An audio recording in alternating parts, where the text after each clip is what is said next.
네, 우리가 갈라디아서를 계속해서 살펴보고 있습니다. 거듭난 신자가 우리 안에 여전히 남아있는 이 육체의 소욕을 날마다 죽이고 성령의 인도를 따라 살아가게 되면 우리가 전인적으로 예수 그리스도, 우리를 구원하신 예수 그리스도를 닮아가게 되는데, 성경은 그것을 이제 성령의 열매다라고 우리에게 말하고 있고, 그리고 우리가 보고 있는 갈라디아서에는 그 성령의 열매가 9가지로 이제 말하고 있는데, 우리가 그것들을 이제 하나씩 살펴보고 있습니다. 오늘은 5번째 성령의 열매인 자비에 대해서 좀 살펴보고자 합니다.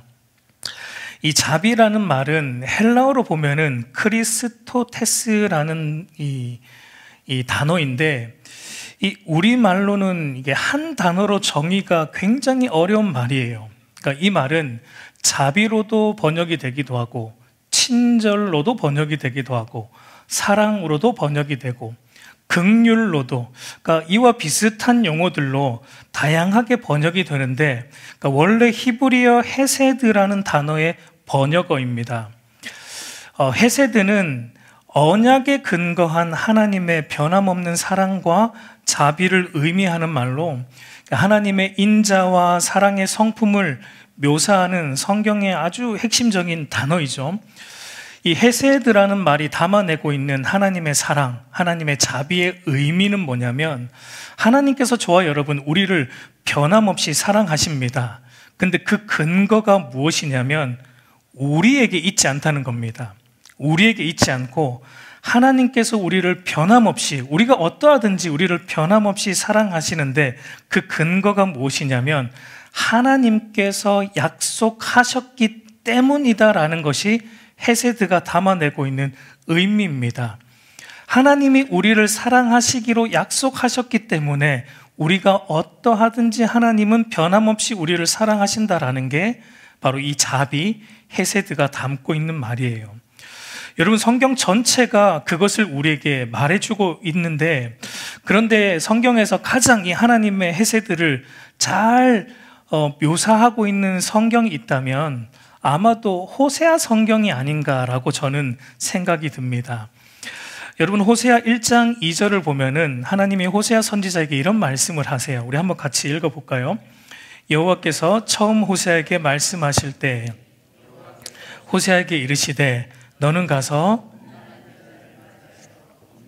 자식들을 낳으라. 여러분, 하나님께서 호세아 선지자에게 하신 첫 말씀이 뭐냐면 너는 가서 음란한 여자를 맞아 결혼해라. 그리고 음란한 자식을 낳아라. 너무 충격적인 말씀을 하고 있는 것을 우리가 보게 됩니다. 여러분, 우리 한글 성경은 음란한 자녀를 낳으라라고 되어 있지만 원래 원문을 보면은 낳으라라는 말은 없습니다. 원문으로는 음란한 여자와 음란한 자녀를 맞이하라라고 되어 있어요. 그러니까 여러분, 이 말이 담고 있는 의미가 무엇입니까? 지금 고멜이라는 여자는 어떤 상태라는 겁니까? 이미 다른 남자와의 행음을 통해 다른 남자의 아이를 임신한 상태라는 그런 여자, 그런 음란한 여자를 하나님은 호세아 선지자에게 네가 가서 그를 너의 아내로 삼고 끝까지 책임지고 사랑하라라는 명령을 주고 있는 것을 보게 돼요. 그래서 여러분, 어떤 학자들은 고멜이라는 여자는 직업적인 창녀였을 것이다 라고도 말을 하기도 합니다. 여러분, 한번 생각해 보세요. 선지자는 어떤 사람입니까? 하나님의 말씀을 대변하는 사람이기 때문에 어떤 면에선 누구보다 거룩해야 되는 사람이죠. 누구보다 구별돼야 되고 성결해야 하는 사람입니다. 그런데 하나님은 누구보다 거룩해야 될 말씀을 대변하는 선지자에게 지금 그런 음란한 여자, 창녀와 같은 그 고멜을 네가 데려다가 결혼하고 끝까지 책임지고 사랑해주라라는 명령을 하고 있는 것을 우리는 보게 됩니다. 그러니까 우리 이성으로 보면은 도무지 이해할 수 없는 하나님의 명령입니다. 여러분, 그런데 더 이해할 수 없는 건 이해할 수 없는데 호세아 선지자가 순종한다는 거예요. 호세아 선지자가 이 하나님의 말씀에 아무런 토를 달지 않고 그 여인, 부정한 여인 고멜을 아내로 맞이하여 결혼했고, 그리고 자녀도 낳았고, 그렇게 가정을 이루어 그 음란한 여인이지만 끝까지 책임지고 변함없이 사랑하며 살고 있었다라는 것을 호세아 성경이 보여줍니다. 그러다가 여러분 또 문제가 터집니다. 어떤 문제가 터집니까? 신실한 남편 호세아의 사랑을 받아 변화가 된 것 같은데 또 고멜이 어떤 일을 하죠? 고멜이 또다시 그 옛 창녀의 본성을 버리지 못하고 또다시 다른 남자와 음행을 일삼기 위해 호세아를 떠나서 창녀촌으로 다시 들어가고 많은 사건이 터지고 말죠. 여러분 호세아의 입장에서 한번 생각해 보세요. 내가 이렇게까지 신실한 사랑을 주었는데 그런데 늘 마음 한편에서는 다른 남자를 품고 살아가는 그 고멜이 자기 발로 나갔습니다. 자기 발로 나갔습니다. 여러분 우리 같으면 어떤 마음이 들까요? 차라리 잘 됐다. 차라리 잘 됐다. 하나님이 데리고 살아라 그래서 일단 살고는 있는데 내가 쫓아낼 수도 없고 자기 발로 나갔으니까 차라리 잘 됐다. 나도 이 정도 했으면 하나님 잘한 거 아닙니까? 이 정도만 할 만큼 하지 않았습니까? 라고 말해도 사실은 정당한 것 같은데 여러분 하나님은 호세아에게 또 찾아오셔서 뭐라고 말씀하시죠? 호세아 3장 1절에서 3절 한번 같이 읽어보겠습니다. 너는 또 가서 타인의 사랑을 받아 음녀가 된 그 여자를 사랑하라 하시기로 내가 은 15개와 보리 한 호멜 반으로 나를 위하여 그를 사고 그에게 이르기를 너는 많은 날 동안 나와 함께 지내고 음행하지 말며 다른 남자를 따르지 말라 나도 내게 그리하리라 하였노라 라고 말합니다.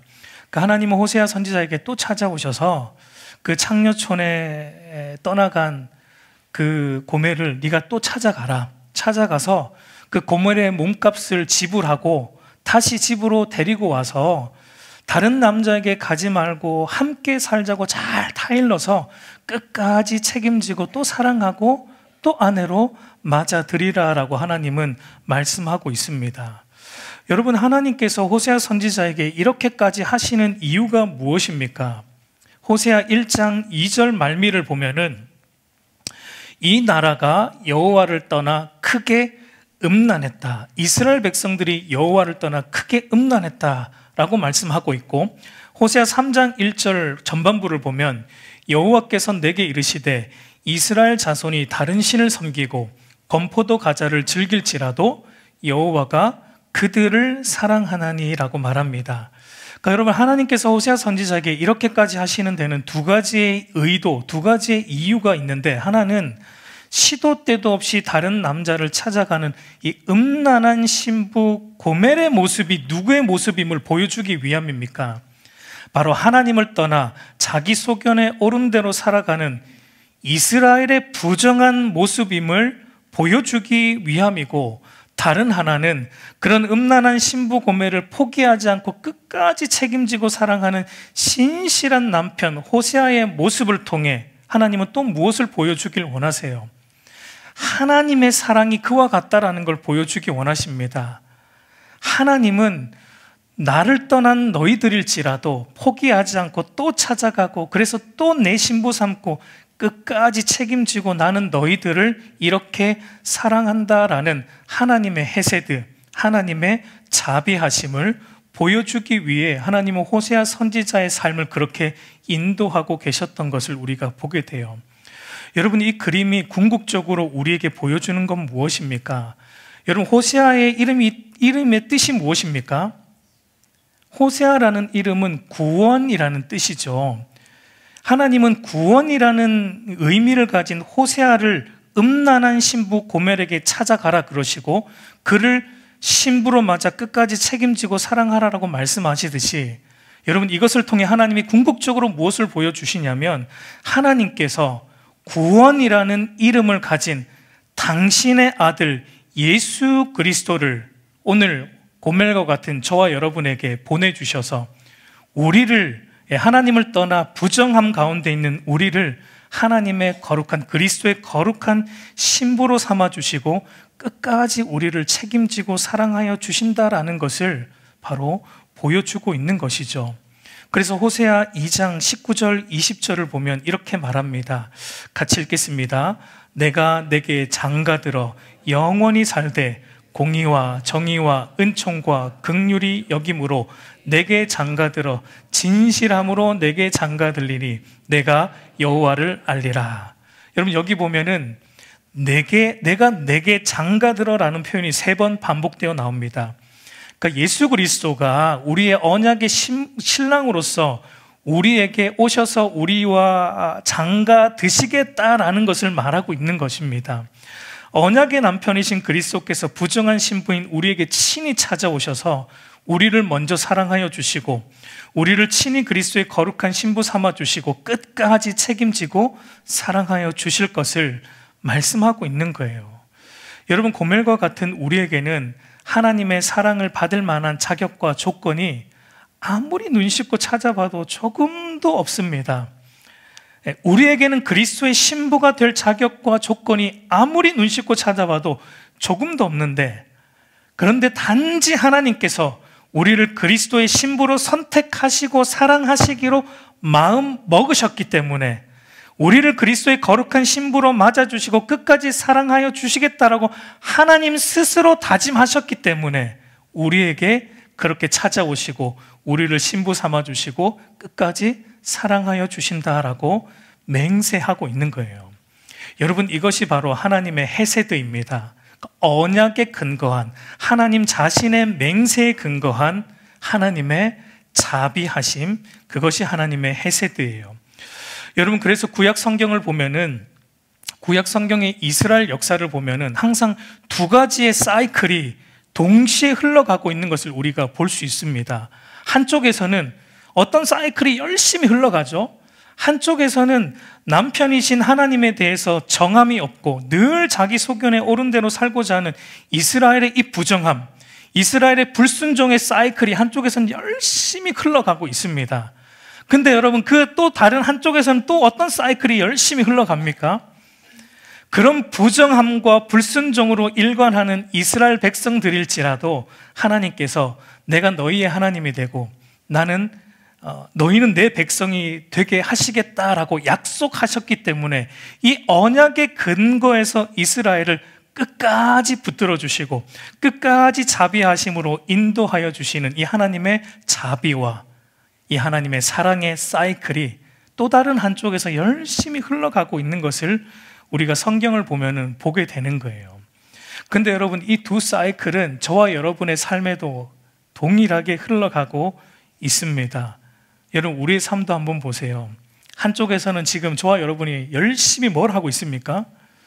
저와 여러분도 어떤 면에서 열심히 하나님의 말씀에 전적으로 우리 자신의 전 존재를 들여서 따라가기보다는 어떻게 하면 적당히 좀 편하게 하나님을 따라갈까 하는, 그렇게 꾀를 부리며 열심히 그게 부정함이거든요. 그게 음란함이거든요. 성경이 말하는 그런 우리의 음란함과 불순종과 부정함이 이 사이클이 열심히 굴러가고 있다면 하나님이 그 사이클을 붙들고 계세요. 또 그런 저와 여러분의 부정함 사이클을 붙드시려고 다른 한쪽에서는 그런 부정함과 불순종으로 일관하는 우리일지라도 하나님께서 약속하셨습니다. 내가 너의 하나님이 되겠다.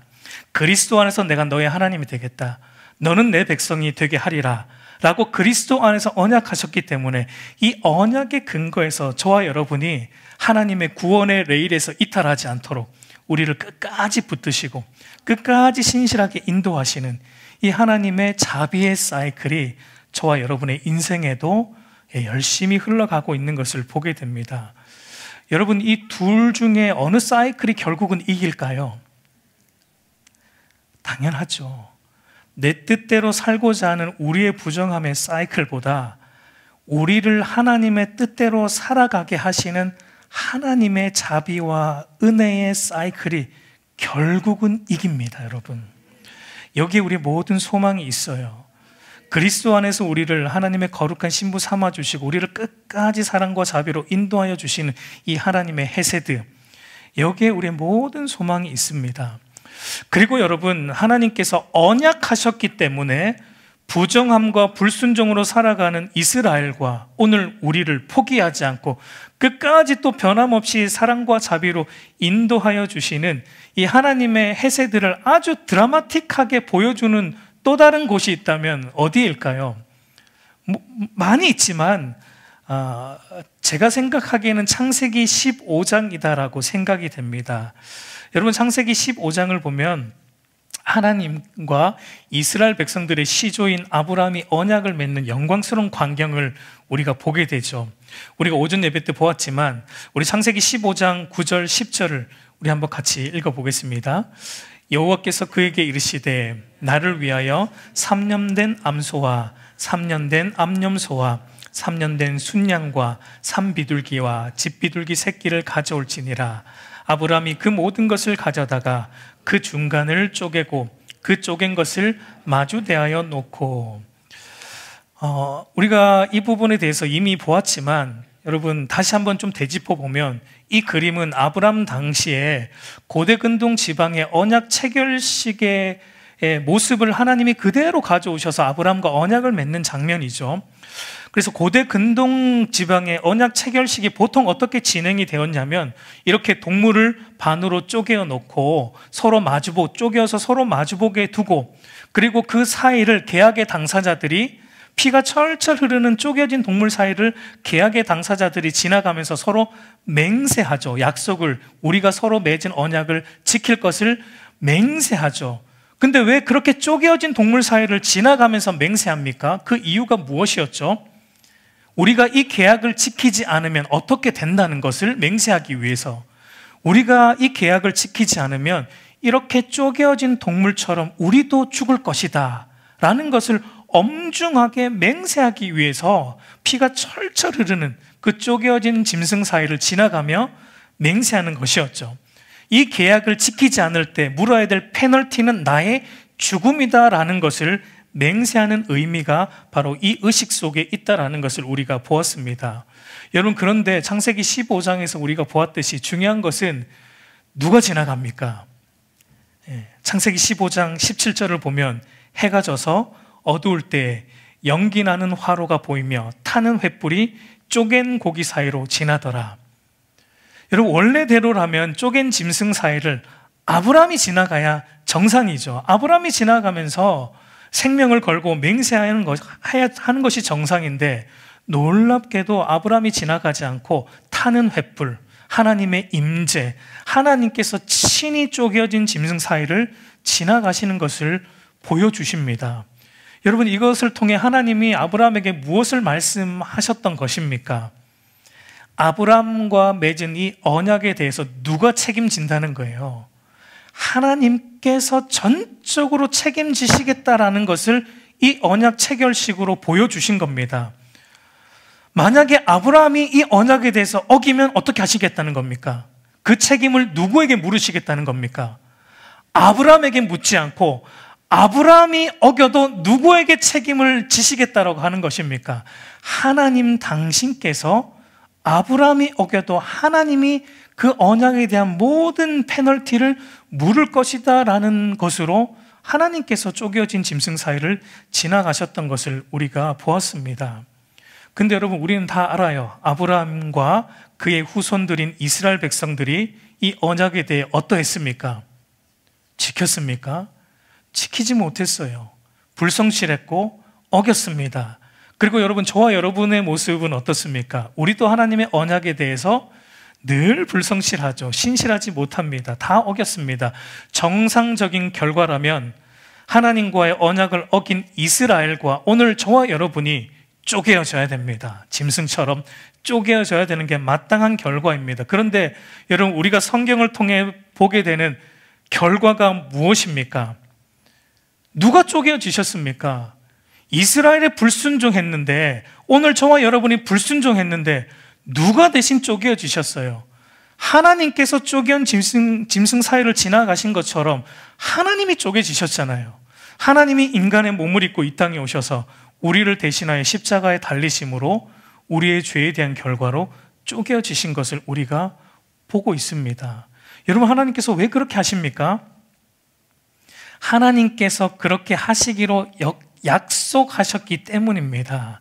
참 하나님이시자 참 사람으로 이 땅에 오신 예수 그리스도께서 하나님과 우리의 사이에 언약의 중보자가 되셔서 한편으로는 언약을 어긴 우리가 달려야 할 그 자리인 십자가에 우리를 대신하여 달려 죽으심으로 우리의 죄를 사하여 주셨고, 다른 한편으로는 우리가 지키지 못한 언약을 그리스도가 다 지키심으로 그리스도 안에서 우리를 의롭다 하여 주시며 하나님의 백성 삼아 주신 것입니다. 그러니까 여러분, 이 언약의 근거에서 우리를 이렇게 변함없이 사랑하여 주시는 것이 하나님의 자비하심이에요. 여러분, 이 모든 것을 종합해 보면은 하나님의 자비하심에는 세 가지의 특징이 있다라는 것을 발견할 수 있습니다. 첫 번째 특징은 하나님의 자비하심은 우리의 조건과 자격을 따지지 않는다는 것입니다. 로마서 5장 8절을 보면 우리가 아직 죄인 되었을 때에 그리스도께서 우리를 위하여 죽으심으로 하나님께서 우리에 대한 자기의 사랑을 확증하셨느니라 라고 말합니다. 여러분, 하나님이 저와 여러분을 사랑할 만해서 사랑해 주신 게 아닙니다. 자비를 우리에게 베풀어 줄 만해서 자비를 우리에게 베풀어 주신 것이 아닙니다. 아무리 눈 씻고 찾아봐도 사랑할 만한 자격이 조금도 없는데, 우리가 죄인이었을 때 그리스도께서 우리를 대신하여 죽으셨기 때문에, 이것 때문에 그리스도의 대속의 근거에서 하나님은 우리를 사랑하시고 우리를 끝까지 변함없이 자비로 인도하여 주신다라고 말하고 있는 것입니다. 이게 하나님의 자비하심이에요. 그리고 두 번째 특징이 뭐냐면, 자격 없는 자에게 하나님이 자비를 베풀어 주시는데 어느 정도로 베풀어 주십니까? 적당히 베풀어 주시는 게 아니라 하나님이 넘치도록, 분에 넘치도록 베풀어 주시는 게 하나님의 자비의 특징입니다. 여러분, 에베소서 1장 3절 말씀을 한번 보세요. 우리 한번 같이 읽어볼까요? 찬송하리로다. 하나님 곧 우리 주 예수 그리스도의 아버지께서 그리스도 안에서 하늘에 속한 모든 신령한 복을 우리에게 주시되. 여러분, 하나님은 그리스도 안에서 우리에게 하늘에 속한 모든 신령한 복을 다 주셨다라고 말합니다. 여기서 주시되라는 동사가 과거형이에요. 과거형입니다. 그 말은 하나님께서 그리스도 안에서 우리에게 하늘에 속해 있는 모든 복이라는 복은, 이 세상에 존재하는 모든 복이라는 복은 이미 우리에게 다 주셨다라고 말하고 있는 겁니다. 여러분, 하나님은 저와 여러분이 하는 거 봐서, 우리가 하는 거 봐서 좀 잘하면 복 더 주고 잘 못하면 있는 복도 빼앗아가는 그런 분이 아니라는 것입니다. 여러분, 기독교 외의 모든 종교는 자기 행위에 근거한 공로주의이죠. 당신이 어떻게 하느냐에 따라 복을 더 받을 수도 있고 덜 받을 수도 있으니까 네 하기에 달렸다라는 게 모든 세상 종교의 원리입니다. 그런데 여러분, 기독교는 절대 그렇지 않습니다. 여러분, 기독교는 그리스도 때문에, 그리스도 안에서 하나님은 이미 하늘에 속한 모든 복의 복은 우리에게 다 주셨다는 것으로 시작합니다. 여러분, 우리가 구원받았습니까? 이미 다 받은 거예요. 이미 하늘에 속한 모든 복을 다 받았습니다. 물론 여러분, 우리가 이미 받았는데 이미 받은 것 같지 않게 살아갈 때가 많아요. 왜 그렇습니까? 우리는 이미 다 받았는데 왜 우리는 이미 다 안 받은 것 같은 느낌으로 살아갑니까? 여러분, 그것은요, 우리가 어떻게 하나님을 믿고 어떻게 신앙하는 생활하는지에 따라서 사실은 좀 달라지기는 하지만, 그러나 여러분, 중요한 것은 하나님은 이미 다 주셨다라는 게 중요한 것입니다. 그러면 우리가 다 못 받은 것처럼 산다는 것은 누구의 문제입니까? 하나님의 문제가 아니에요. 하나님은 다 주셨습니다. 하나도 빠짐없이 그리스도 안에서 다 주셨어요. 그리스도를 내어주신다는 것 자체가 하나님은 이미 자기의 전부를 주신 거예요. 그럼에도 우리는 부족한 것처럼 산다? 그것은 하나님의 문제가 아니라 우리의 문제입니다. 여러분, 마치 성능이 아주 좋은 고급차를 우리가 하나 가지고 있습니다. 근데 어떤 사람은요, 그 차의 기능을 다 알아서, 그 차에 있는 기능이라는 기능은 다 자기가 배우고 습득해서 그 차의 모든 좋은 기능을 풍성히 누리는 사람이 있는가 하면은 똑같은 차를 가지고 있습니다. 똑같이 좋은 차예요. 근데 어떤 사람은 기능을 몇 개밖에 몰라요. 운전하는 것밖에 모릅니다. 다른 풍성한 기능이 본인이 모릅니다. 그러면 여러분, 그 사람은 그 차를, 좋은 차를 가지고 있을지라도 어떤 것과 같아요?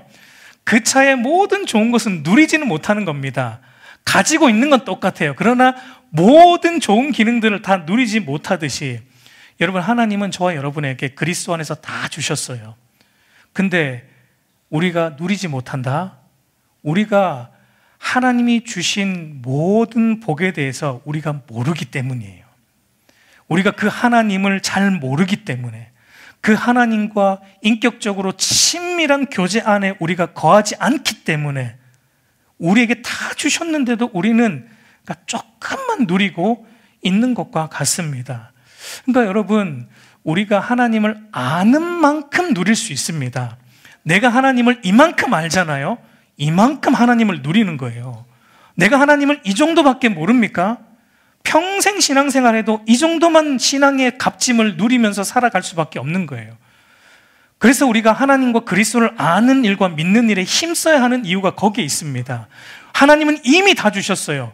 그것을 풍성히 누리느냐 못 누리느냐는 우리가 하나님을 얼마나 깊이 아는가, 우리가 그 하나님과 얼마나 인격적인 교제 안에 있는가, 거기에 따라서 우리가 하나님이 주신 것을 많이 누리느냐 적게 누리느냐가 달려있다라는 것입니다. 여러분, 어쨌든 하나님의 자비의 특징은 넘치게 모든 것으로 채워주셨다라는 것입니다. 그리고 하나님의 자비의 세 번째 특징은 우리에게 하나님은 자비를 베푸시면서 거기에 대한 보응을 바라지 않는다라는 것입니다. 여러분, 하나님께서 저와 여러분에게 그리스도 안에서 이 자비를 베풀어 주시고 구원하여 주시면서 내가 너에게 이렇게 자비를 베풀었으니까 너 앞으로 부지런히 갚아라 좀. 내가 이만큼 했잖아. 그러니까 너도 좀 염치 있으면 갚아야 되지 않겠니? 라고 하나님은 말씀하지 않습니다.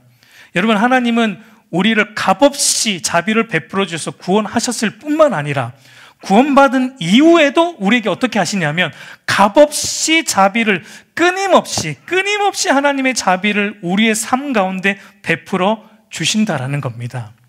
왜인지 아십니까? 우리는 단 한순간도 하나님의 자비가 없으면 살아갈 수 없는 연약한 자인 것을 하나님이 아시기 때문입니다. 여러분, 예레미야애가 3장 22절 말씀 한번 같이 읽어보겠습니다. 여호와의 인자와 긍휼이 무궁하시며 우리가 진멸되지 아니함이니이다. 예레미야 선지자는 유다가 멸망하는 것을 보면서 자기 백성, 유다 백성들이 멸망하는 것을 보면서 이렇게 고백하고 있는 거예요.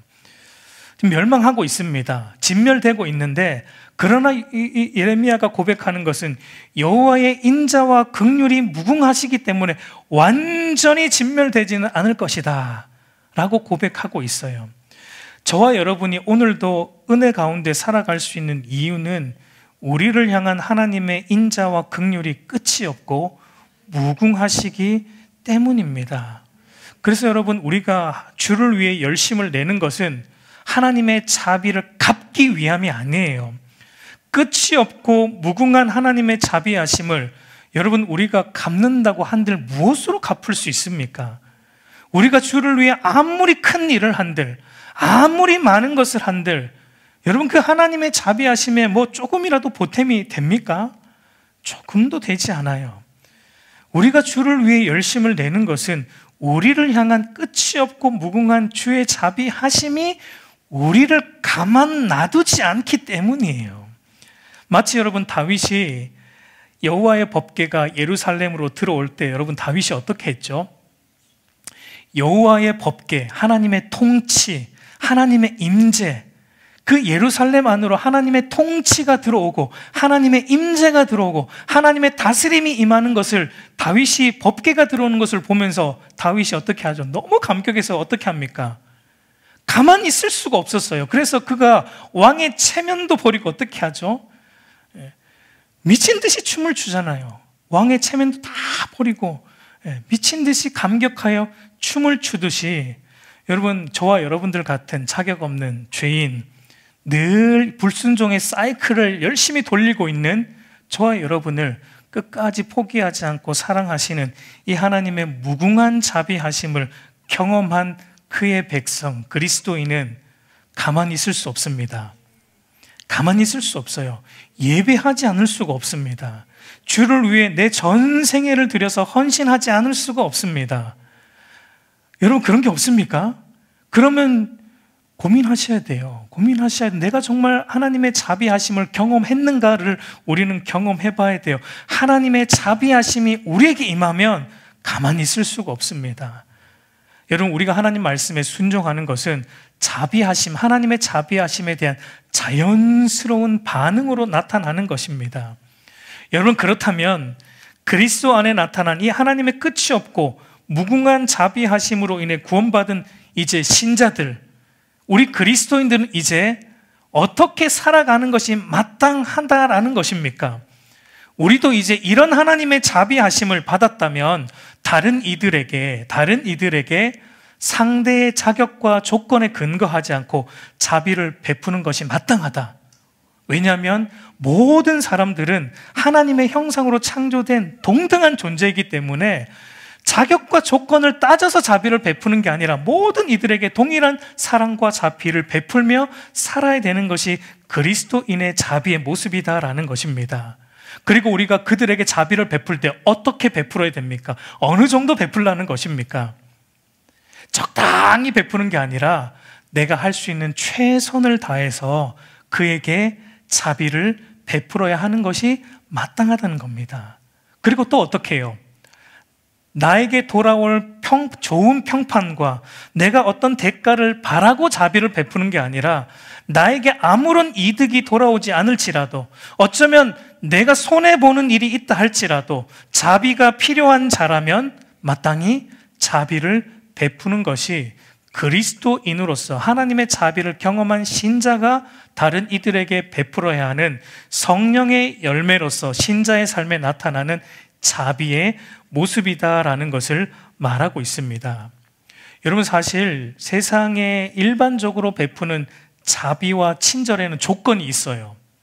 그가 나의 자비와 친절과 사랑을 받을 만한 자격과 조건이 많지는 않을지라도 조금이라도 있는가를 따져보면서 그럴 만한 자에게 자비와 친절을 내가 베풀 때가 많습니다.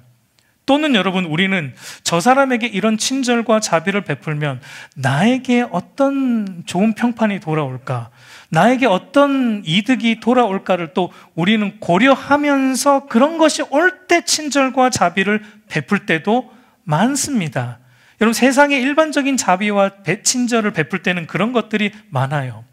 여러분, 어느 날 아내가 과도하게 상냥한 목소리로 여보 하며 다가와서 어깨를 평소와 다르게 과도하게 친절하게 주물러 주면 남편들은 겁이 나요. 속으로 생각합니다. 왜 그러지? 무엇을 바라지? 세상의 일반적인 친절의 모습은 이런 속내가 들어가 있습니다. 그러나 여러분, 하나님의 무조건적이고 넘치는 자비를 받은 하나님의 백성은 다릅니다. 하나님께서 그리스도가 하신 일 때문에 나에 대해서 오래 참아주시고 변함없이 자비를 베풀어 주셨기 때문에, 그래서 그것 때문에 내가 하나님의 백성이 되었고 하나님 나라의 은혜를 맛보고 있듯이, 하나님이 나에게 그러하셨듯이 나도 다른 이들에 대해서 오래 참아주고, 하나님이 그러하셨기 때문에 나도 다른 이들에 대해 변함없는 자비와 친절을 베풀어 주므로 그도 나와 같이 하나님의 백성이 되기를 기도하는 것입니다. 여러분, 우리가 왜 다른 이들에게 친절과 자비를 베푸느냐? 도덕적으로 잘 보이기 위해서 자비와 친절을 베푸는 게 궁극적인 목적이 아니라, 우리가 다른 이들에게 조건 없이 자격 없이 베풀되 무한히, 그리고 아무런 대가를 바라지 않고 내게 손해가 올지라도 자비와 친절을 베푸는 이유는, 그런 자비와 친절을 통해 혹시 그 사람도 하나님의 백성이 될 수 있다라는 그 마음 때문에 우리는 자비와 친절을 다른 이들에게, 믿지 않는 자들에게도 자비와 친절을 베푸는 것입니다. 그런 이유 때문에 여러분, 오래 참음이라는 성령의 열매 뒤에 자비라는 열매가 순서적으로 이어서 나오는 거예요. 왜냐하면 여러분, 우리가 다른 이들에게 자격과 조건을 따지지 않고 대가도 바라지 않고 변함없는 자비를 베풀되 최선을 다해 베풀기 위해서는 우리에게 뭐가 필요합니까? 오래 참는 게 필요해요. 다른 이들에 대해 오래 참음이 전제하기 때문에 오래 참음 뒤에 자비의 열매가 순서적으로 배치가 되어 있다라고 볼 수 있습니다. 우리 사랑하는 성도 여러분, 이제 말씀을 맺겠습니다. 여러분, 그리스도 안에서 우리에게 주어진 하나님의 이 변함없는 자비가 우리 안에 날마다 경험되고 새롭게 경험되고 날마다 그것이 무궁함이 끝이 없는 그 은혜를 저와 여러분이 먼저 맛보기를 간절히 소망합니다. 그래서 주의 인자와 주의 긍휼이 우리에게 무궁하기 때문에 솟아나는 그 주의 자비와 긍휼 때문에 우리도 우리 안에 담아두지 못하고 그것을 주변으로 흘러보내는 자비의 사람들이 되기를 간절히 소망해요. 그래서 여러분, 그 자비라는 그 헬라어가 앞에서 말했지만 크리스토테스였습니다. 여러분, 예수님이라는 그리스도라는 말이 헬라어로 뭐죠? 크리스토스예요. 그러니까 자비라는 말과 그리스도라는 말이 헬라어가 거의 똑같아요. 그러니까 여러분, 그리스도를 믿는 그리스도인은 어떤 사람이다라는 걸 담고 있는 거예요. 하나님의 자비하심이 우리 안에 담아둘 수 없고 그 자비하심이 무궁하시기 때문에 그것이 우리의 겉으로 표현되어서 흘러넘쳐서 다른 이들에게 자비를 베푸는 자비의 사람들이 바로 그리스도를 믿는 그리스도인이다라는 의미가 그 단어 안에도 담겨 있는 것입니다. 저와 여러분들이 그런 자비의 사람들이 되기를 간절히 소망합니다. 그런 자비와 친절로 하나님의 자비를 드러내는 은혜가 저와 여러분의 삶에 넘쳐나기를 우리 주님의 이름으로 축복합니다.